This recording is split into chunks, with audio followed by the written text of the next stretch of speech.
So I volunteered to speak on how to dress well on a budget, and then also resume tips. And I was totally expecting other folks to jump in on resumes too, and it's just like, well, I volunteer 1, 2, 3, I don't know.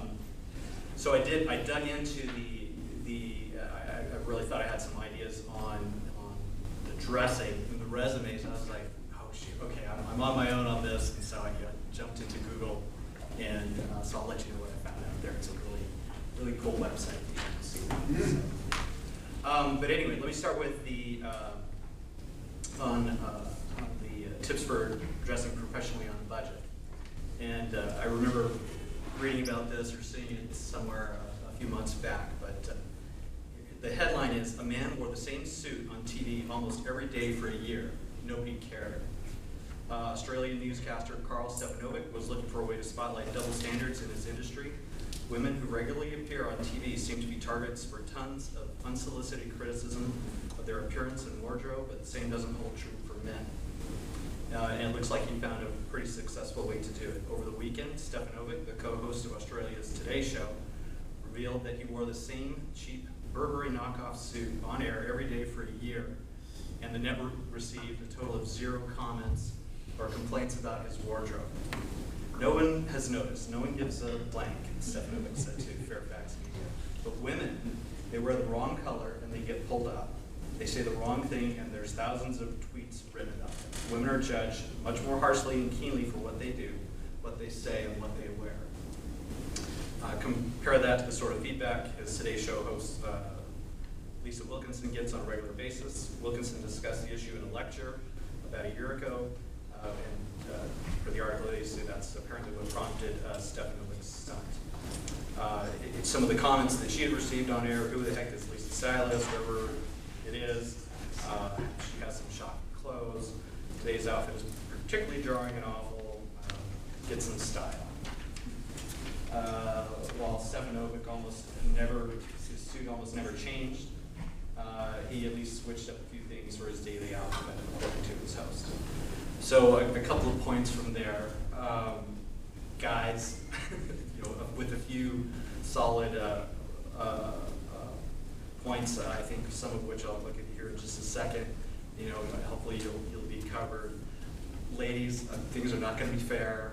Even probably what I'm going to talk about here isn't completely fair because I'm coming at this from a man's perspective. So definitely reach out to like a mentor, even a woman that could maybe give you some additional perspective, and maybe we'll ask some folks to speak up on the issue and maybe what you're seeing here. So kind of a lead in here, but talking about just generally tips for dressing professionally on a budget.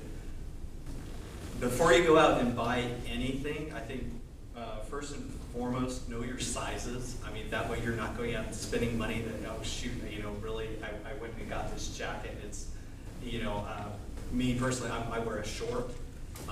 When I first went out, into the banking world and was buying clothes, I was just buying regular suits. I'm a regular guy. And, and then my cuffs are coming down to here, and the end of my suit or whatever was, down to here. And, after a while you notice, say like Kurt, very well dressed, every time I've seen him.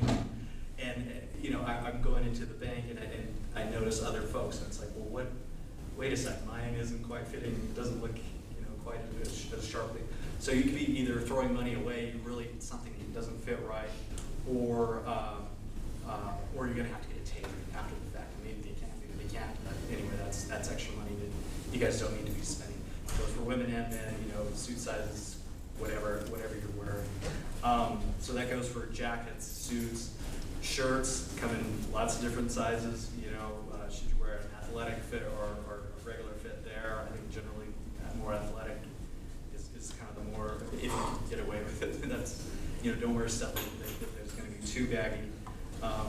When you're picking your shirts, just simple tip, but you're looking for collar size and also the arm length there. I didn't know that when I said that. Never pay full retail when you're starting. when I graduated from NMSU, the girl I was dating, her dad was a very well-known, well-off economist. He's like, oh, I'm going to buy Paula's suit. And so, sent me to Dillard's, and, it was her, and full suit, all, at full retail price. And it's like, great suit, nice, everything, but, $600 later, I probably could have gotten quite a few at other places. So one thing I learned later on, actually, you got to be able to search around, but go to like discounters. I found great stuff at like Burlington Coat Factory. I've picked up Calvin Klein, Michael Kors, whoever, other great name stuff. Kind of being flexible with what I want to get. But anyway, there's great stuff there. Shirts and ties at like a TJ Maxx or something like that.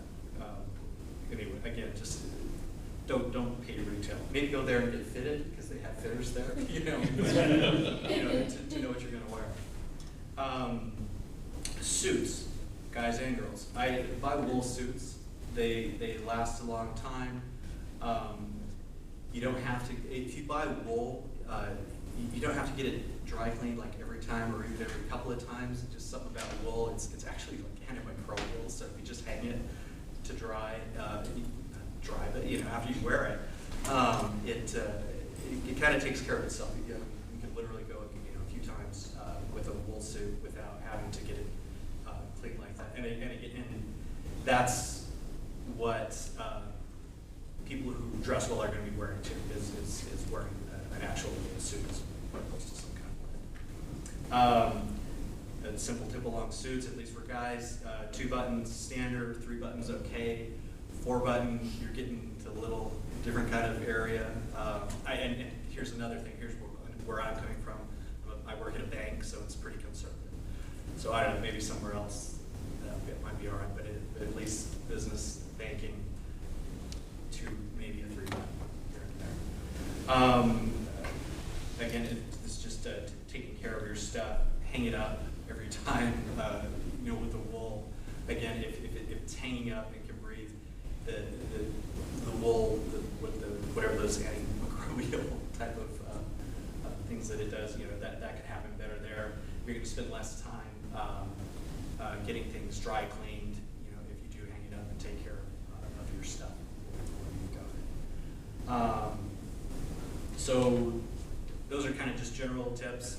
Essential pieces, I thought this might be of interest.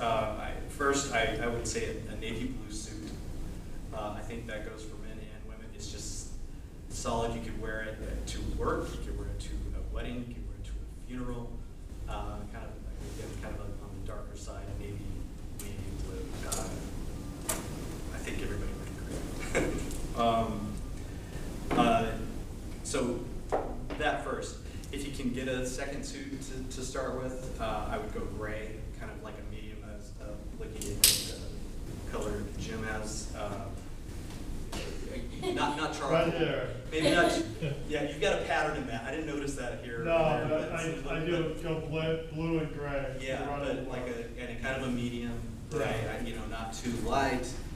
Charcoal's great, for your 3rd or 4th suit. I don't know, but you kind of stick middle of the road there on that one. Shirts.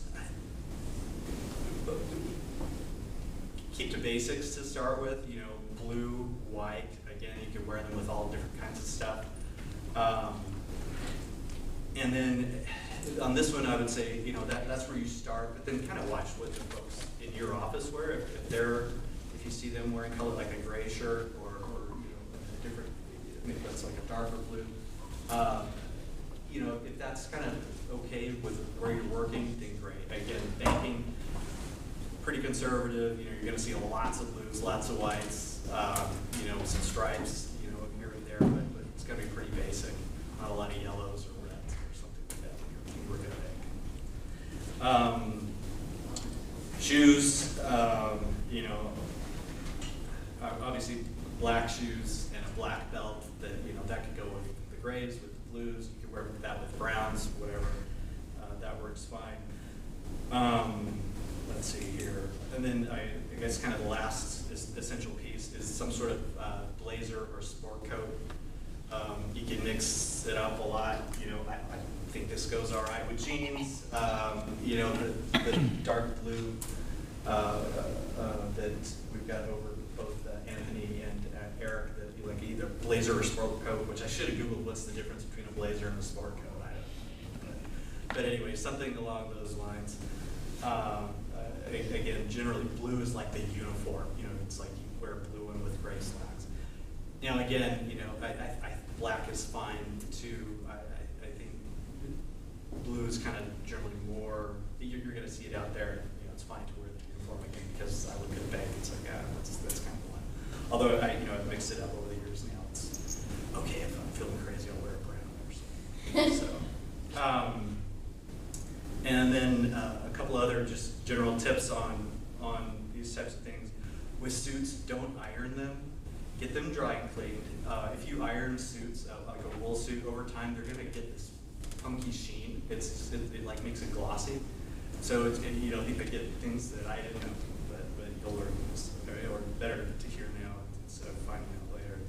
Maybe ruining a piece of, of your wardrobe that you didn't have to. Anyway, don't iron. If you can, you could, if you have a steamer, use that on suits. Or you can kind of use an iron as the steamer. If you hold it off and get the steam on there, but don't rub on it. Don't press it. It can really mess it up. When you are dry cleaning a suit, get it done together, like the jacket and the pants, because then they wear the same. You know, over time, if you're just taking the pants in, you know, they're going to get more wear and tear, and than your jacket, or maybe be off color.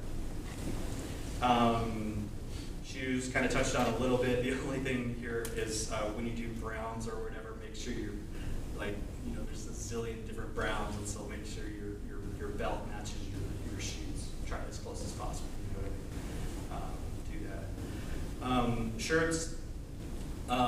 Lots of folks are going to say to buy all cotton, and I would say that's kind of more, you know, if you're like in New York or somewhere where you're trying to dress like really high end. You know, that's what they'll say. And yeah, a cotton shirt's definitely a nicer shirt. But the maintenance of taking it to like a dry cleaner, I mean, it's a pain in the neck to try to iron. You know, there's a cost to going to the dry cleaner or a laundromat, of course. So if you are taking your shirts there's that cost. Sorry, I've got lost in my head. But you know, if you do your washing at home, you get some sort of blend. You can iron it at home. You're saving that money. It's just it makes a lot of sense. Again, unless you're on Wall Street, everybody's wearing like the most pristine, white iron shirts or whatever. That don't spend that much money on. Get an $80 shirt. Where else was I? I think nowadays this is purely fashion. But more fitted, less baggy, just kind of more contemporary these days. Ties, and I meant to bring a hat at my room, but anyway, here's one thing I've just noticed is, well, first of all, again, go to discounters, for ties. And obviously, some of the guys here on this, but you can get like a knitted pattern. Trying to see, I think these are more like a print pattern, but get somewhere where the actual threads are woven. You can still pick them up cheap, like 12. The one I had over at my room. Anyway, like $12 for all silk, but you get just a nice woven design on it. Versus a print, it looks nicer. It's just sharper looking. So anyway, again, don't pay full retail, $60 or $100 for a tie ever. Just stick to the discounting there. Let me ask you one. Let me ask the group this one, and we'll take a vote.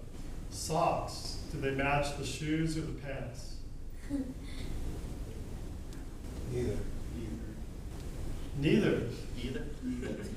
I was just going to see if there's any consensus on this. I'm pretty bright socks, so. Okay. Yeah, there is a movement where you just wear whatever. Don't wear white socks. you know. See, I've always been Shoes told should match that what socks you're should wearing. match the color of the trousers, not the color of the shoes. Would you agree? Yeah. Generally, yeah. That's if how I between the wear it, two, unless, yeah, trousers. I want to wear, you know, I've got some colorful socks, and that was kind of the thing a couple of years ago. So, Uh-huh. you know, it was like a fad came in and out, so I got one or two pair, but, yeah, that. Just if you want to go conservative. Now, if you're a banker kind of that's about 10 years away from a midlife crisis, then you can wear all that. Yeah, I'll wear. 10 years away, I Here's me said. going crazy is like I've got a pink shirt, so I'll wear that, you know, with suit, so. And so the last piece there was, and it's not here, but I was like bow ties, and only if your initials are PL. So Bobby's not here today, so excuse him on that. Bolo ties only in New Mexico. Yeah. And Maybe then a few other places, but mostly New Mexico. it's like state dress wear, you know. Yeah. wearing uniforms. And then, but I saw. I didn't see Larry any in Armstrong, Texas. he's- Yeah, just He some. was wearing a bow tie on Wednesday, Armstrong was. Yeah. So, any questions on anything? One thing I do want to touch base on that Disney Corporation teaches, and as you know, a lot of corporations follow in their footsteps for men and for women. With women, they don't want you to wear earrings that hang, little tiny loops or studs. Only, you may have great pair of earrings, but you don't want that interviewer to look at your earrings the whole time you're talking to them, that you want them to see you. They tell you one ring on each finger. They tell you one bracelet, period. On each hand, you mean? No visible tattoos. Yeah, sorry, each hand. Not each finger, that would be awful. No visible tattoos. And I think that those little tips are key in interviewing. You just don't want anything to distract from you and what you have to offer people. So, and for women, difficult, you know, it just really depends on where you work, I think, and what you do for a living. No matter what, I feel like as a woman, maybe the same for men, especially as an entrepreneur, I am judged constantly. If I am picking up my kids at 2:30 in the afternoon and I'm in sweats, I don't work. I don't make an income. So I am, I'm a realtor, so I go by appointments. I may not work on a Tuesday, but I may work all day Saturday. But you better believe on a Tuesday, I'm ready to look like I'm at work, even when I'm picking my kids up at 2:30. And I do it because I never want people to think that I don't work, that I'm just a stay-at-home mom, with a license. So that's just something that took me time to learn. People were judging me based on that. That's just me, my business and what I do. But I think you have to be quick, and what you said is a great point. The people above you, the people you aspire to be within your job, what they look like, fast learner. And I'm with you completely on the discount stores. Pay attention to what people are wearing and go find it there while you're on a budget. Yeah, I would say, don't go out and buy all this at once, I mean, the Navy suit, that's, you go get that, as soon as, before you leave school, where was I going? Do that, but then when you're at work, see what folks are wearing, if it is a more colorful place, then go for it. This is kind of like the basics, so that you got your start, but you didn't throw anything away, you know what I mean? You didn't throw money out the door buying, I wanted this red shirt with, green stripes or something, Right. But keep it focused, and then along those lines is, as I don't know where I heard it, but it was, dress for the job that you want to have, Oh no, I just wanted to add, really good tips, Paul, you did a good job in researching. Usually most companies have dress code. Before you go out and spend money, ask for the dress code. For Wells Fargo, we have dress code, and when we hire you, we'll give you the dress code. And before you go out, start shopping, just always ask for it. Excellent. But what the company dress code is and what you should dress for the interview can be completely different. So for ExxonMobil, they really have gone more of a business casual type. Hardly anyone wears ties. Does that mean you would show up for the interview without wearing a tie and a coat, and it would be no. So make sure you don't make that mistake. Yeah, this definitely wasn't, you know, dressing for an interview, but. The other thing I'll throw out is get your clothes tailored. I mean, I've bought a lot of sport coats that weren't overly expensive, but then I'll put in half as much the cost of the sport coat to get it tailored to fit me. So that, you know, I've seen people with expensive suits, but they weren't tailored and they just didn't look good. They didn't So- fit. Right, if What's it's not that? fitted right. Yeah, it has to fit, and then once you get it tailored, just quit eating. So it fits for the next 10 years. Just stop eating. Courage, when you buy your clothes, you don't buy them off the rack. You have to take them in and get them altered. At all? Is that a trick question? No. I mean, I would guess that there's a drop between your shoulders and your waist that's larger than most suits. Yeah, I usually when I purchase suit, get a measure. I know my size, and then after that, yeah, I don't have to buy an expensive suit since I know what I wear. Exactly what you want. Yeah. So. I mean, the best advice I have heard from the old-fashioned dress for success. And, you know, all those rules in the books don't apply anymore. But the advice was learn what quality clothing looks like. Learn how to feel it, because a lot of people do know what it looks like. And the advice was go, you know what you're in general looking for. And this is for men or women. Go to the place that you know you can't afford. Go to the place, there's probably someplace in El Paso with actual couture or high-end, really high-end clothes. Look at it, touch it, feel it, think about it. Then go to the cheapest place, you know, Target, you know, the cheapest place that you wouldn't maybe you wouldn't do. If you have to, you have to. Then go back to the mid-range place. And you do that and look at a similar a skirt or a blouse or a jacket, a similar item each of those places, you will catch a distinction, and then you may buy after that, you may buy from the cheapest place, but you're going to buy the one that looks like it costs more than it does. And it really works, because otherwise it will keep you from making the kind of mistake that, oh, that looks shoddy. Because when I started, I didn't know. I hadn't learned to observe. I didn't pay any attention to what people wore. I didn't know what It's a big deal for women. What a nice Always clothes looks look like. like. Yes, it's a big deal because it's the first. I don't know. It's probably the same for men too, but whether we like it or not, you will be judged on it. Yeah. So just put your best foot forward all the time in the way you look. And whatever your budget is, it's not, you know. Oh if no, you yeah, learn- you can pay attention in catalogs and You can magazines find and something stuff. at the cheapest place You can. that will look better after you kind of educate yourself. All right, That's a great tip. we should move on with the next one.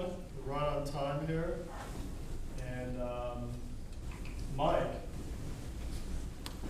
Just did so. Again, for, just real quick. for This the is called one, just-in-time what was presentations. it, resume? I've got a website that actually